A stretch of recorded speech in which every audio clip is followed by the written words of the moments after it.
Yeah, and on that note, let's get started, Rob. I'll just introduce myself. First of all, thank you everybody for coming. I'm Kitae Kim. I'm one of the co-founders of Foveate, which is a deal intelligence for design firms app. And I'm an experiential architect in a former life myself, mostly in the fine art world. I'm joined today by our illustrious guest, Rob Hassler. Kitae, thank you so much for having me and inviting me to have this conversation. Excited to dive in and uncover all the nuances around RFPs and what to look for. By way of background, my name is Rob Hassler. I'm the Director of Strategic Partnerships at Bluecadet. If folks are familiar or are not, we're an experienced design studio based in Philadelphia and New York.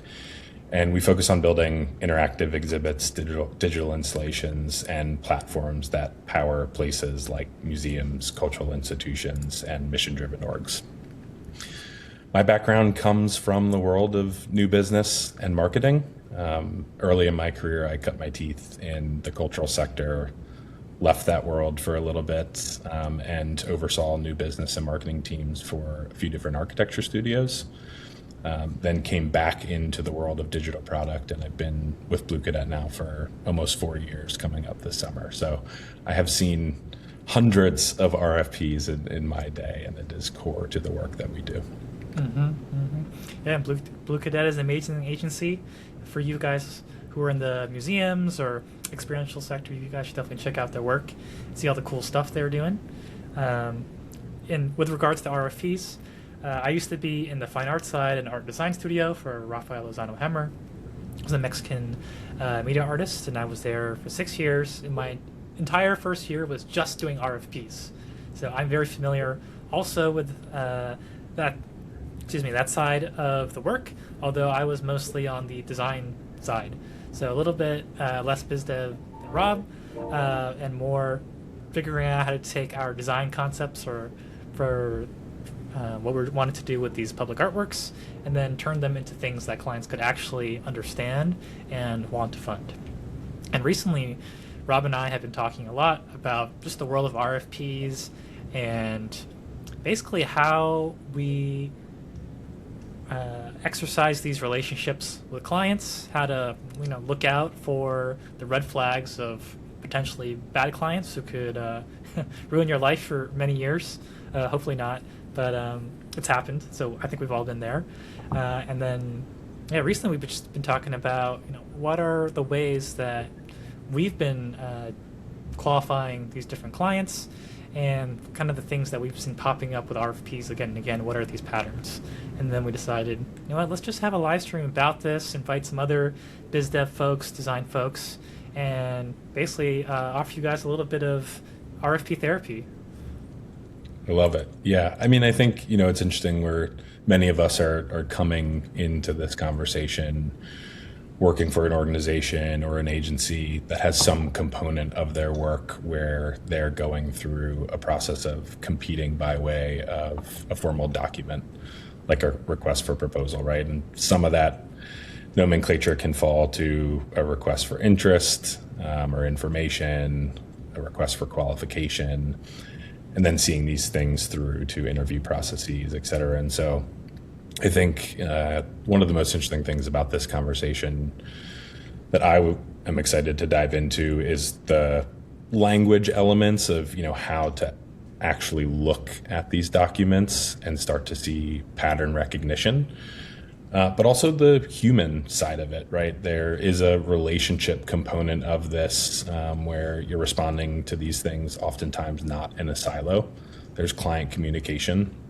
And through that client communication, I also think there is a fair amount of information that you can gather to inform yourself, your team, and your practice of whether or not something is a good fit. And I know the one thing we talked about as a framing of this, which I feel like I try to preach both in my own mind as well to the team, is, the best financial decision you might make in your entire year is to walk away from a project, right? Or to not respond to something like an RFP. And so I think that's just an important framing for some of what we'll talk about. And that's such a good note, because if you do choose to respond, the worst thing that could happen could be that you win, and then you are locked in to something that you didn't quite understand, or maybe the client wasn't really prepared for, and that can be a multi-year battle. And nobody wants to be one of those relationships, no matter how much money this thing's worth, no matter how big the logo of that client is. So I think, Rob, you're definitely right on the money there, that walking away and saying no could really be the thing that you have to do. And that's the best thing to do for you and your team. But a lot of times I think people struggle with that, and there is a scarcity mindset of like, well, we don't get that many RFPs. The potential budget or clout or return on this project could be huge. Like, it can be a very tempting offer. So what we're going to do is, go through these kinds of situations and really try to help you figure out, if this is worth it or not. We have just a very basic presentation here talking about these RFP red flags and how to lead a client relationship. What you don't want to do is be showing up as a vendor. You want to be seen as a partner. And a lot of that is set from the very beginning, even before you submit for an RFP. Yeah, I also think, that's the point you make about there's no world in which studios are not responding to at least an RFP in a given calendar year, right? Or entertaining the idea that just has to be a part of the process. And so I think, for better or for worse, fundamentally, this sort of procurement-driven process, depending on the industry that you work in, is commonplace. And there is an element of pay to play, right? We're all going to win work in some part as a result of competing in this way. And so I think the goal of this is to not say no to everything, right? I think some of this, and we'll talk a little bit about it later, is also rooted in positioning, right? There is work that you and your team has to do to be at a point where when you are saying yes to something, there might be some knocks against the criteria, right? That sort of give you pause or give you leeway into wanting to ask questions to sort of pry into some of these things. But I think you're sort of weighting it against your own criteria.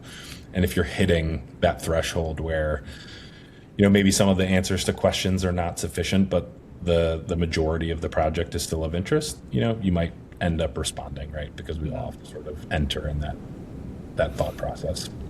I think this is probably a good segue into these stats that you compiled here, Rob. But you want to walk people through just kind of the statistics around RFPs and kind of how they should think about what they're even doing with an RFP. Sure. Yeah. I mean, I think, I'll use Bluecadet as an example. Oftentimes we are getting invited to submit a proposal as part of an RFP process.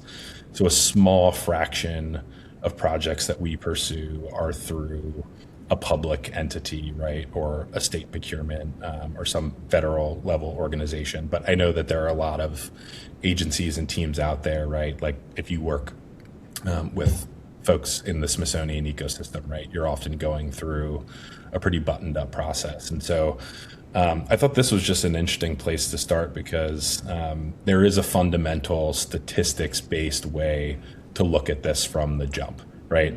And oftentimes that is in the landscape of how many folks are competing in a given RFP process, right? So if we're looking at this from the landscape of something that is public, and you see there 10 studios are invited, right? You know that you're starting with a 10% statistical chance of winning.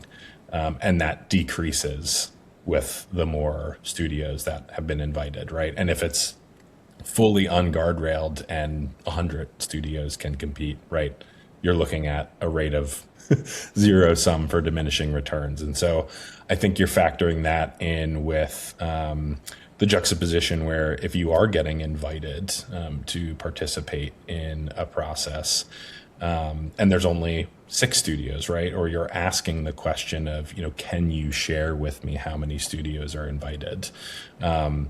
There's hidden biases in there as well. I know this will be referenced in many other conversations, but the Two Bobs podcast. If folks have ever listened to that with Blair Enns and David C. Baker, one of their episodes talks about I forget what their exact terminology is, but this idea of the advantage partner and the disadvantage partner. I think that is the terminology, but it's this idea that like, even when you're entering a scenario where maybe only 5 studios are competing, and the client has been willing to give you access to that information, there's likelihood that at least one of those studios is entering into that conversation as the advantaged player, right? And it could be you. And if that's the case, that's awesome, right? And so it's all to say, I think I wanted to just start on this as a threshold for the very first gate that you can qualify, just from a statistical perspective of should I pursue this or not, can be looked at in the total number of agencies that may be participating. Yeah, I think the example that I like to use, and this is from my architecture background, is things like the Guggenheim competition, which is an open call. And anytime you see open call, I think for me personally, it's a red flag, because it just means there's going to be so many respondents. And like you're saying, if there's 100 respondents, the chances that you win is 1%. And that is probably on the low end for an open call, especially big name projects with a logo like Guggenheim. Their open call that they did in, I think it was the Helsinki Guggenheim Museum, which actually didn't even happen, had over 3,000 submissions. Wow. Okay. So, like, your chances of winning were just so low. But the top firms in the world, they all competed. And it was such a big budget, such a good name. Like, it's hard for them to pass up. But I think a lot of folks have to remember that depending on the size of your firm, do you have budget for this? Do you have time for this? Do you have labor for this or not? The bigger firms, they set aside a pretty large budget just to pursue these kinds of logo-based RFPs. And if you're a smaller agency, let's say you're sub 50 people, taking 3 to 5 people off of whatever they're doing to pursue an RFP that could take 3 to 4 weeks typically to execute is going to cost you like 35 grand, in just labor alone. Probably more once you include things like consultants, if you want to really spec it out and make your your proposal more detailed and more specific and actually buildable and stuff like that. Rendering, if you hire a Viz team to help you out there, so it can really add up to, like, let's say $50,000. And if your chances of winning are less than 1%, it's kind of like you're throwing away money. You could be pursuing a client who's much smaller, but you have a higher chance of winning. Even something that's like 30% chances of winning would be a much better thing to do. Yeah, totally. And I also think we hadn't talked about this, but it's a good example. And I know you've seen it. I've seen it. That always just like gives me anxiety is when I see someone on the client side on a platform like LinkedIn put a call out where they're saying, hey, here's an RFP, comment for folks who may be interested or might be a good fit. I also think that's just educationally like a really poor way for a client to also go about soliciting a project, right? And to me, that's a little bit demonstrative of, I see the allure of like, let's gather interest and see what sticks. But I also feel like, you're then putting yourself in a position where there's a lot of noise. Mm-hmm. And you might also have not done your due diligence, right, to actually cull down the appropriate short list of studios going into it. So whenever I see that, it's dualful, because I have seen folks in my network or colleagues at other agencies like go through the process of commenting. And I want to be like, don't do this to yourself. No, please, no, don't do it. You're but there's yourself from the get-go. Yeah, and there's the flip side of it where I'm also like, I know that from the client's perspective, this process also won't get to an output that they're likely satisfied with. Mm-hmm, mm-hmm. I think on our end, when we were doing lots of public art projects, there was typically some sort of consultancy, like we worked with like El Dorado or Public Art Fund, who did have a lot of expertise in creating the proper RFPs and then going out and finding the right studios or agencies or architecture firms to shortlist and ask them to compete on. I think typically in those cases, A green flag is if you see one of those companies and they have an honorarium. If they're giving Totally. you, Yeah, because I think 1,500, two Malcolm thousand Redding is bucks. similar.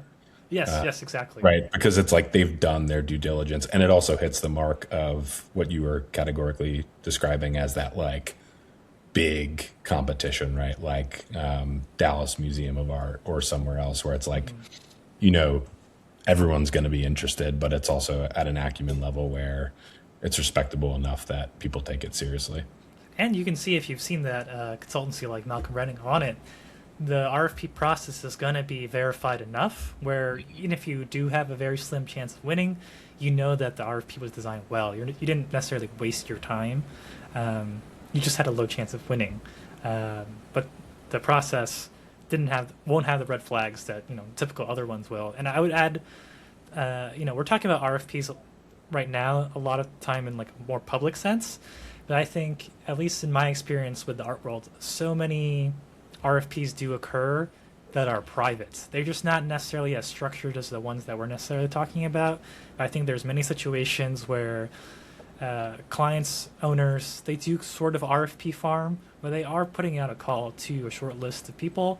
Maybe they don't have as in-depth of an RFP as you would from hiring a consultancy to help you create it, but a lot of the time they are trying to create a short list of like 5 to 10 firms or 5 to 10 artists who can come and pitch to them. And that usually starts pretty early on. But let me just jump to the next slide here.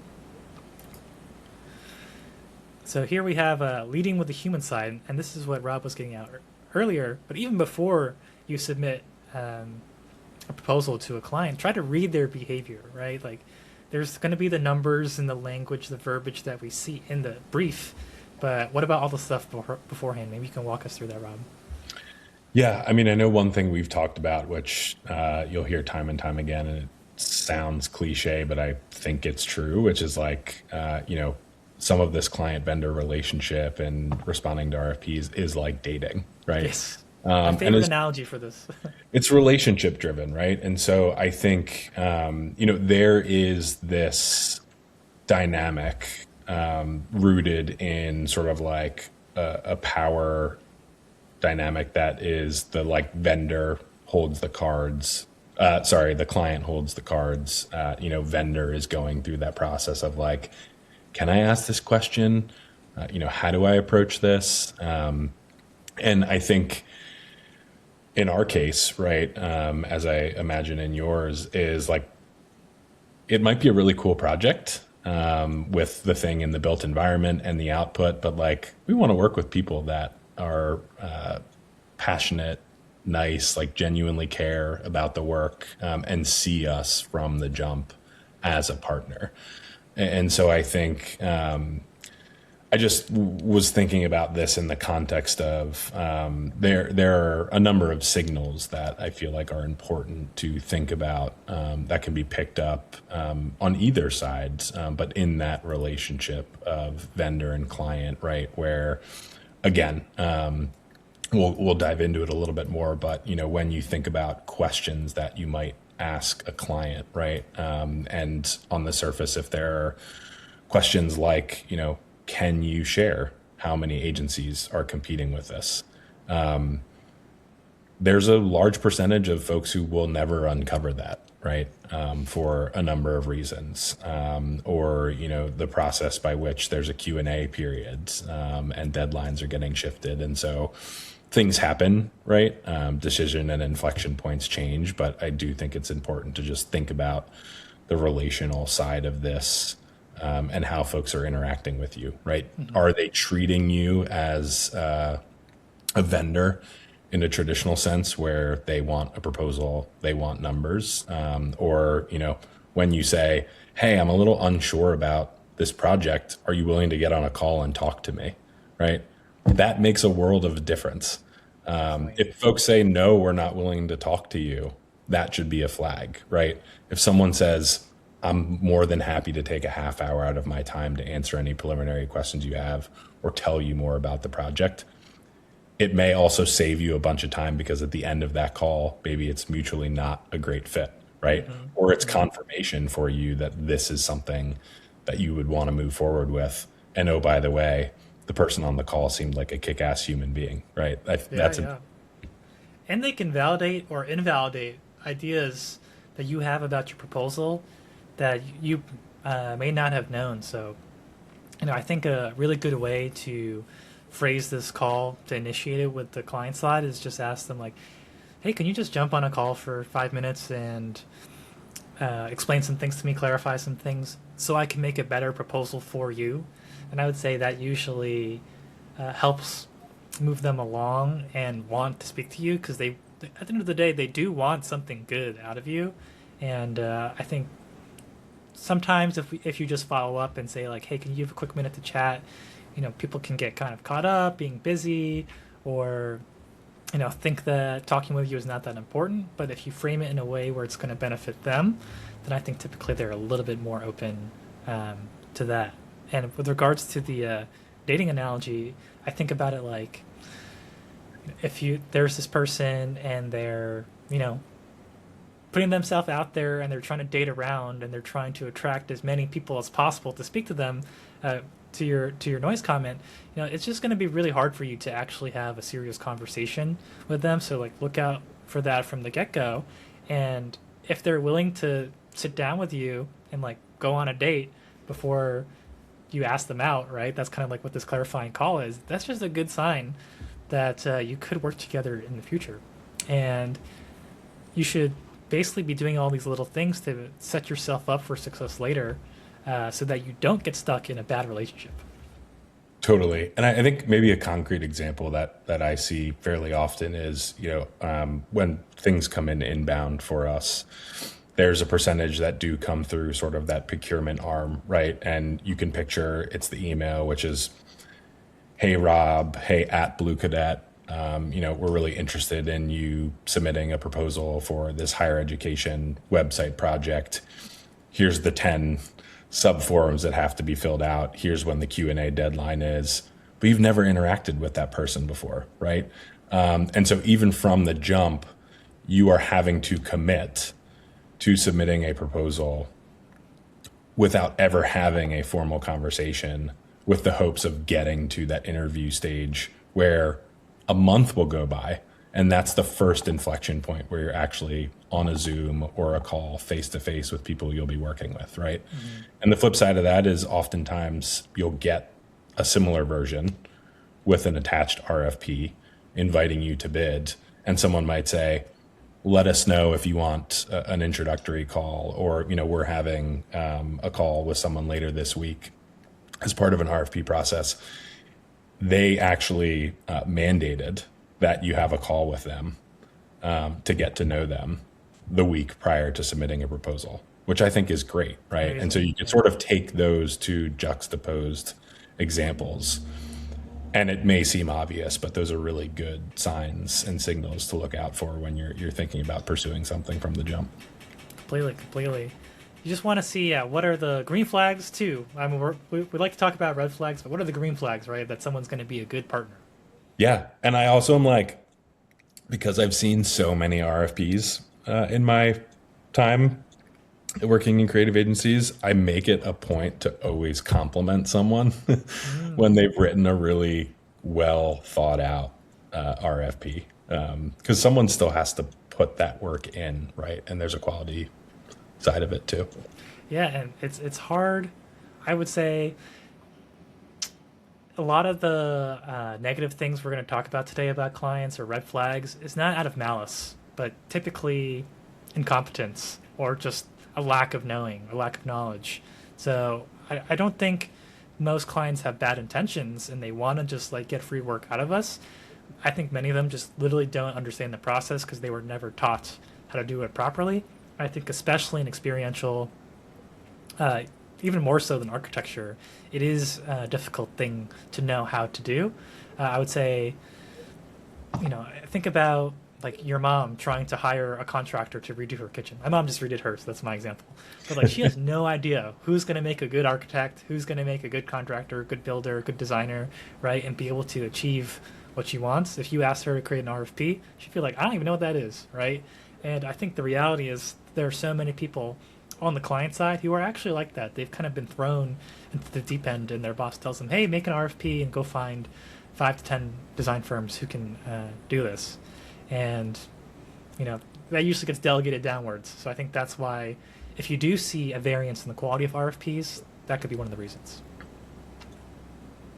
Let me just jump to this next slide here. Everyone's favorite part, the red flag phrases. So if you see these in an intro conversation, whether it's an email, a phone call, or a meeting, you should just start getting your spidey senses tingling. Totally. Yeah. And again, I feel like these are likely all things that folks have seen. But if not, right, it's like some of these flags and things that I know I see time and time again might even be like a really well drafted RFP. But we know we've all faced situations where we would love for you to submit a proposal for this large scale project, but budget is TBD, right? Or we're not willing to share a budget at this phase, right? Mm-hmm. And so I know there are a few different ways, and we can talk about it if you'd like, of like how to approach that if it's still a project you're interested in pursuing. But again, right, like this is one of those questions to ask about. And so one way of framing it may be, for a project of this size and scale, oftentimes we see a budget for comparable projects in this range, right? Can you confirm that that is within range for you? Or another thing to try and dive into is, does the client actually have capital, right? How often have we submitted for a proposal where the project gets to the decision-making point and then they say, you know what, now we know how much it's going to cost. We're going to go away for a year to raise the capital, right? Mm-hmm. Unclear decision-making, I think that is something that is a front room thing to acknowledge, right? Which is, are you talking to the procurement person who is primarily responsible for facilitating the process, right? But that may not be the person actually making the decision, right? Mm-hmm. So it's this idea. Typically it isn't, right? And again, it's sort of getting into that interview phase. And that is the moment where you may or may not be meeting the CEO, head of marketing, head of experience, et cetera, where all of a sudden the conversations you've been having feel out of alignment or misaligned with the person who is there now making the decisions mm-hmm. for the project. I would just add to that is if that person doesn't even know the decision-making matrix on their end, that's like a really big red flag. But we'll get into the questions to ask about that later. Yeah, and I think the other one, for me on this list that I see time and time again is the outreach that is, hey, we need, we're sending you an RFP on a Friday and we need a response by next Wednesday, right? And oh, by the way, we have to kick off the project in a week. And so, it's great to time box a project and move quickly, but it also should serve as a red flag by way of questions around, what is driving the urgency, right? Like, is there a new museum renovation happening and the ribbon cutting ceremony and construction has to happen by this date and that's what's driving the timeline? Or is there some arbitrary timeline that is being driven by the client, to put you under pressure and deliver something quickly? Or even worse, there was a firm who was on it before who got fired or they left. Yeah. And you're basically picking up the pieces. And I think we've been there in the past where there was somebody who was involved and they had a whole idea, but they figured out that this client wasn't the best. And then the client reached out to you and gave you an RFP and giving you this time crunch. And then now you're finding out why that firm left. That's a good point. I don't know if you encounter this. I know sometimes we, because of the way we partner with other studios and teams, is there may be an organization that has sold ideas to the client, right? The client is bought into those ideas and that team doesn't necessarily have the capabilities to deliver, yes. right? Not necessarily RFP driven, but it is similar in the sense that you're coming into this conversation with a great deal of urgency, right? Like, what is driving that? And then I think, just to add on to that, I mean, we've been in a situation where the client has hired somebody else or worked with somebody else for the concepts, and they got married to an idea.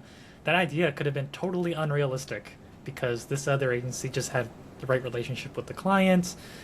Maybe the person who was the creative director there, had all these amazing ideas, but shoestring budget, and then all of a sudden you're being asked to pitch for like how to execute this thing, and there's just a complete dissonance of what they want, the budget that they have, what the creative team has told them is possible. And I think that is kind of the danger zone, the perfect storm, where you should definitely walk away because you'll never be able to meet the expectation. Well, I'd be curious. I feel like the one bullet on here that I would love to hear your mindset and like how you approach it is the asking for ideas or presentations early. And I think the like layer deeper than that is this idea of, I know in our collective world where we're producing things that people interact with, it's this idea of putting forth concepts in a proposal, right? And there are these thresholds of, when you say concepts, do you mean something that's fully rendered? Do you mean, swipes of ideas or examples? And that threshold, I feel like, weights into the thing you were talking about earlier, which is overhead investment into a proposal and what does that look like, right? And it's like, if the expectation is for me to do work that I might otherwise do that's billable or part of my process within an actual engagement, that's a pretty heavy lift before you even know what the client expectations are or what they really need. Yeah, I think this is where the split between BizDev and creative or design really comes into handy. And I think this is, and it depends on your org, but this is kind of where the BizDev side needs to take lead, in my opinion, where they either need to say, because this is free consulting disguised as participation, right? They either need to say, like, we can do that for you, but we require a retainer to do so, right? And that's kind of like the financially oriented BizDev side, right? Or if your BizDev team is a little bit more creative, I think this is where they can show your past case studies, right? And then really gauge the client interest in a direction from those. So for example, we had projects that were permanent that use light, that temporary that use sound, some that were like much lengthier, more spatial exhibitions, right? And trying to basically use the existing things that we've done to A, make sure that we know that we can do them, and then B, trying to figure out that client alignment and get them to pick a lane was really important in the beginning. And then the other way that we chose to deal with it is because we were an artist-led studio, a lot of times what my old boss would do is just spit out 10 ideas. And these are just super simple, one sentence each, all in an email things. And just, you can do that, in 20 minutes. And they can be completely ridiculous, but it's really just trying to get the client to filter out and see, are they going to pick something from this list? Do any of them resonate? If there's 10, bullet point ideas, there should be at least 2 in there that a client is interested in. And then my take on what you should do is try to narrow it down to 2. And then if they're really serious, they have a budget, the clout is good, the conditions for the RFP are right, then pitch both. Show both options, and then it turns into a conversation about how to work with you, rather than is this idea good or not? Do they want to move forward or not? And if you can tier those ideas into different ballpark ranges of budget too, if they're not super sure about one way or the other, that's also a pretty good technique that I found. So we'd always have like a standard package and then like colossal, where it's just like the mega version and it's just super big idea, and that typically was a more expensive thing than they had even had in their ballpark, just to see if they're the kind of people who want something truly bold or not, if they're risk-taking or not, if they're comfortable with experimentation. Like doing things like that can really prime them for how you would like to work with them in the future, and that also turns you into more of a partner if they do pick the bigger option. Or the opposite, it can kind of figure out, qualify them out, like, oh, maybe they just want to keep it small, and we shouldn't devote too much time and resources into making this into like a gold star project in the portfolio, because the client is just not going to be that guy. Yeah, and I think, to your point, and one of the threads here, it's like we want to think about green flags, right? So I know we're looking at a slide for red flag phrases, but let's say theoretically, right? And this is where some of the just like, how do you and your team approach thresholds for pursuing work or deciding to walk away, right?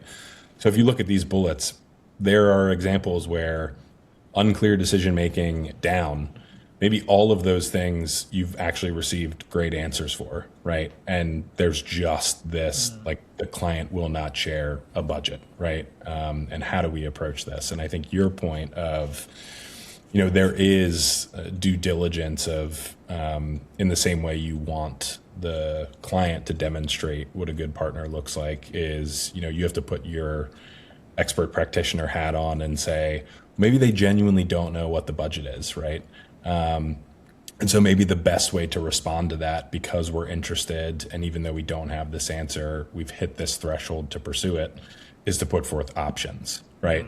And to give them a little bit of thinking around like that past project example, but also like, here's what the minimum viable product version looks like, right? Here's what that slightly next version, and then here's what the like pie in the sky version could look like, right? And it at least gives some framing that doesn't tie you to a budget, right? But it also demonstrates, a little bit of thinking around, here are some options for framing for you all if you're at a decision-making inflection point. Yeah, I think, our portfolios are kind of our strongest tool that we rarely use correctly.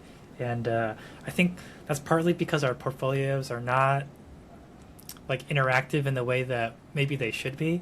Like, typically most agencies and design firms, your portfolio, your case studies, and your website are just a gallery, the sexiest images.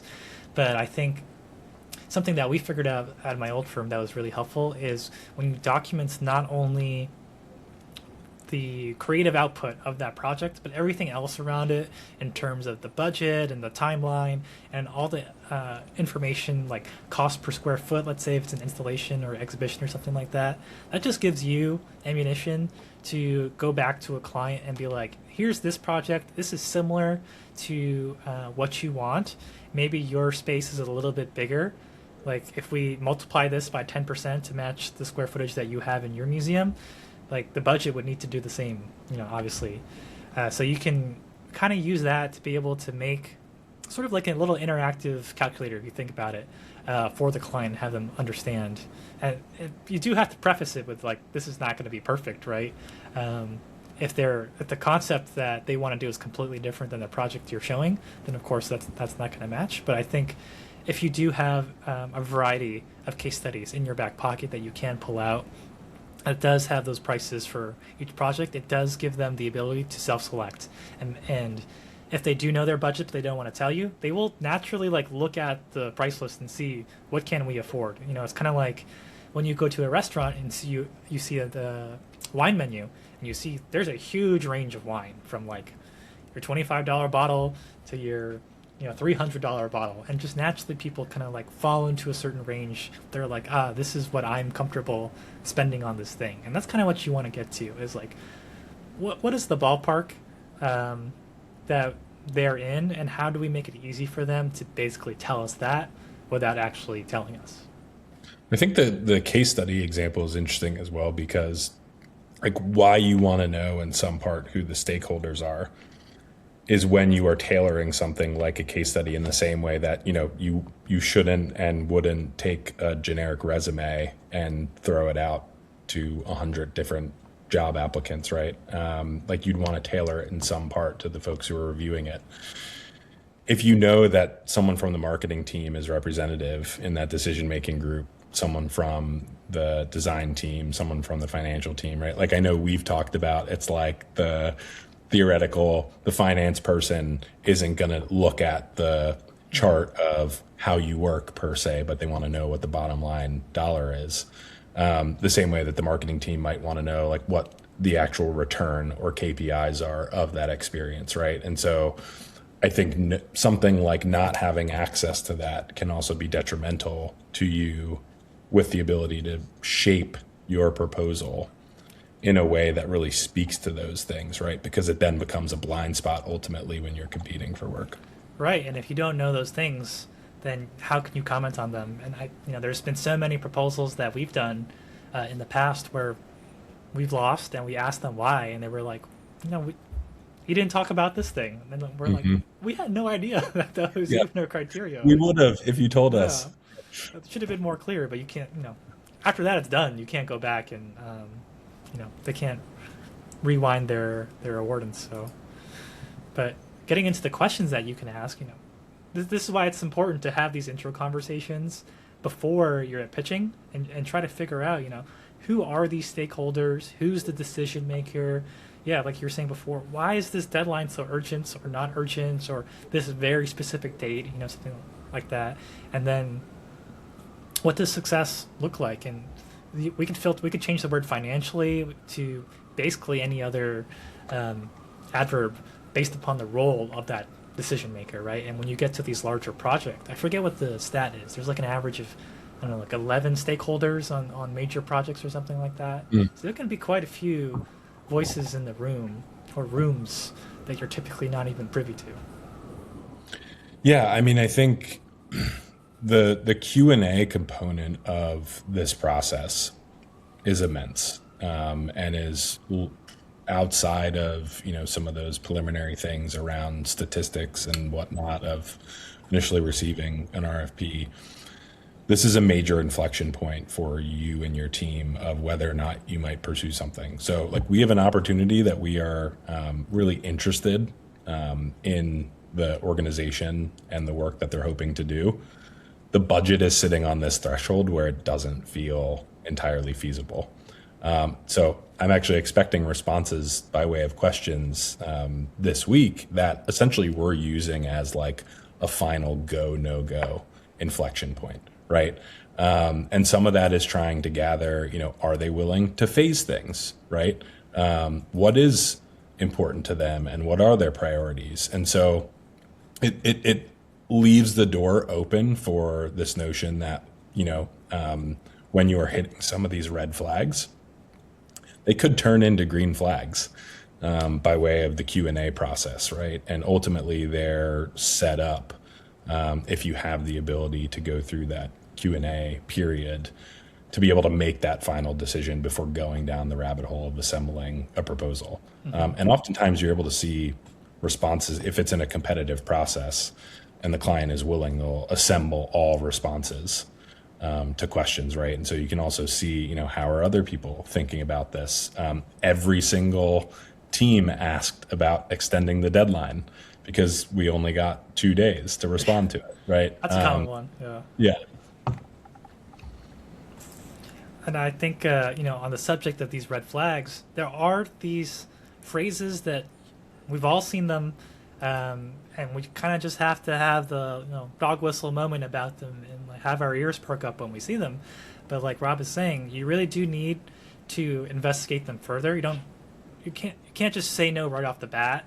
It's better to investigate them and see if they become green flags, because you don't know if these red flags are out of malice or incompetence or just a blind spot, right? A gap in their thinking and in their experience. So a lot of times it is up to you as the expert to pursue these people and pursue the answers to these kinds of questions. I know we're at 2:50. I don't know if there are folks asking questions, if we want to carve out some time. We're almost at the end here. Let's see.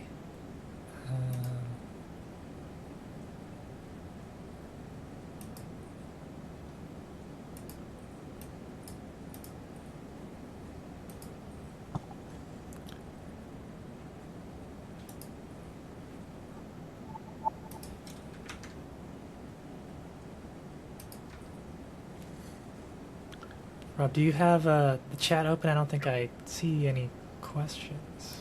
I don't know. Okay. And maybe there are none. Okay. Yeah, I mean, we'll just open up to questions so people can feel free to leave them in the chat if you wish.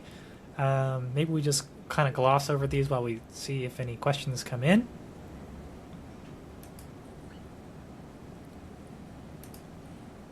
This is the downside to the LinkedIn live interface. It's hard to see questions as easily. But I think with some of these red flags, if you do see some of these words, you really just need to follow up with them, because you don't know what people's answers are going to be, and they might be better than you expect. And we've definitely been in a situation where just asking the questions just clarifies everything and turns someone who you thought could be a bad partner into just this just wasn't in the documentation for whatever reason. Totally. And I also think, we've all gone down the path of acknowledging some of these red flags and then proceeding to submit, right? And I'm just thinking about your note of feedback, right? And so I know we've certainly pursued things that were on the cusp of should we pursue this or not? And you might have a gut feeling that like maybe this is one you walk away from, and then you submit. Maybe you get shortlisted, you don't win the project, and then you say, hey, I would love for feedback. And feedback is never guaranteed, right, unless it's stated. But oftentimes in those situations, you're getting the, hey, sorry, very generic email, right? And I feel like that's telling in terms of the process, right? Again, from like an end-to-end standpoint of, it's a little bit of that spidey sense and trusting your gut to ask some of these questions. But I also think what are the thresholds for you, right? Is it size of project? If you're working in the built environment, is it square footage threshold, right? From a size standpoint, is it budget? Is it total number of stakeholders or total number of studios who are competing? And so you start to just have to work through your own internal rubric and see where you land. Yeah, I think maybe we can jump to the last slide here, Rob, and talk about some of the ways that we've been dealing with these. And if you'd like to show your notebook LM, I think this would be a great opportunity. Oh yeah, I wasn't planning on bringing it up, but I can give like a quick why don't you just go over speed run. I know one of the things you and I talked about, which we've actually been able to go through this whole conversation without talking about AI. Kudos to us. Until now. But I'm sort of like from a seeing what tools are useful in the landscape of day-to-day work and internal systems. I'm a bit of a maximalist in that sense. And so one tool that has been really helpful for my team is leveraging Notebook LM to evaluate RFPs and project documentation. And the 30-second overview of how I use this tool internally at Bluecadet is, if folks are not familiar with Notebook LM, it's a Google-based tool. What I like about it is you can spin up a quote-unquote notebook and drag, I think, up to like 500 documents or some very large megabyte amount, right? So if you get 50 pages of an RFP and subsequent documents, you can house them in a notebook. And then you can start to ask questions in the same way that you would with an LLM. And that LLM will draw responses leveraging footnotes from your documentation. Mm-hmm. So the hallucination component is fractional in that you're able to then go and see, hey, I want to quickly know what the proposal requirements are, right? And it's much more guardrailed. Much more guardrail. And if you're working in a small team or you're like us where folks on the creative team are often coming into the sales process and they're like, I'm working on 20 different things. What do I need to know about this project in 5 minutes? Mm-hmm. It's a really quick way to knowledge transfer that feels baked in factual information. what I've done since, because you can spin up project briefs, you can even create your own audio guide. So you can have like a podcast read what the project is. I've essentially built our own go, no-go system by way of a very sophisticated prompt that I've showed you. And the output of that is to get this Bluecadet based criteria that says, yes, go for this thing based on these 20 different reasons and scoring rubric. So it's been really helpful as a tool where you're creating your own system based on your own positioning and your own thresholds. But then you're able to leverage a tool like Notebook to share with your team that says, here's how I'm thinking about this from the studio and strategic level. Yeah, I think this, the great thing about something like that is you would do this normally anyway with your team, but it normally would take, a couple meetings to go through all this information, right? And with this tool, it's kind of like you already have Josh's input, you already have, Jackie's input or something like that, and your own, and you can kind of like simulate kind of each person's response to how they would like to go about doing or not doing this RFP.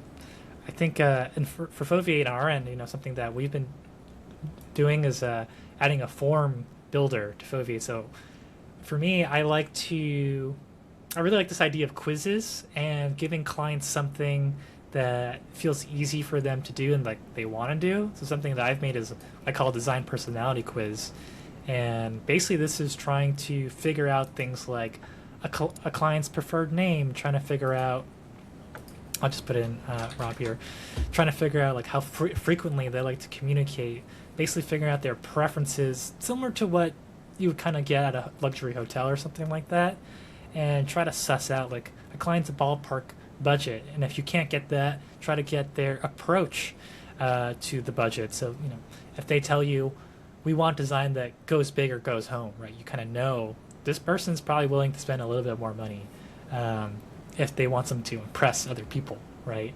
Or if they're pretty hands off, they want monthly deep dive sessions, for you and your firm's work style, that could be something that's really good, and that's a green flag. And I guess I'll add to that green flags for your firm might not be the same as green flags for another firm, and vice versa. Like I like clients who trust me a lot, and they just kind of like, okay, yeah, you do your thing, you present me with one or two options that you have really thought deeply about, and I'm not going to micromanage you, right? Some people, they're clients who just need to be updated every single day. And some firms like that. They're like, just tell me exactly what you want, because then I know we can't go wrong. So I think, this personality quiz is basically trying to get that out of the client without interrogating them. So I love the concept of like elicitation, basically where you get on the phone with a client and just have them talk. And it is a lot of work though. It takes a lot of time. So this is kind of trying to suss that out of them asynchronously. I think it's also the willingness, right? If someone is willing to go through that process, that's a green flag. Yes, I think a lot about like doctors' assessments, right? If you're willing to go to this doctor, fill out this double-sided form on a clipboard, right, with listing your entire medical history, your allergic reactions and stuff like that, then you're probably going to go ahead and see that doctor. So I think this is just our design version of doing it.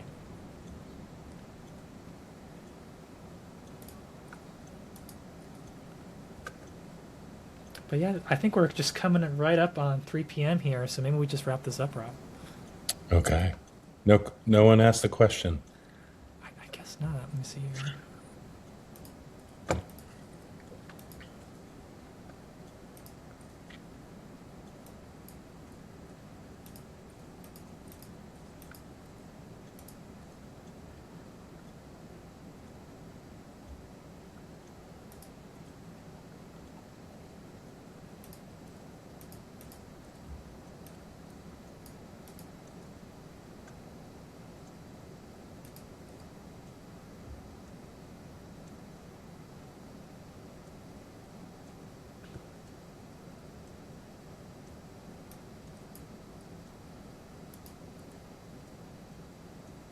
I know we are at time. All right. So, I mean, thank you so much for showing up on this, Rob. Well, we have to do another one. I think this is such a relevant topic, and I hope folks learned something from us. And Yeah, I hope so too. Or, it helped give folks confidence in that relationship and reviewing these types of documents. But I love talking about this stuff. It's in the weeds, but it's really important to the work that we all do. And thanks so much for having me on. yes, of course. And yes, folks, if you ever want to talk to either of us, just I'll speak for you, Rob. Just reach out, Sounds good. email us, hit us up on LinkedIn, and we'll answer all your BizDev and RFP related questions. Absolutely. Alrighty. Thanks, See ya. folks. Signing off.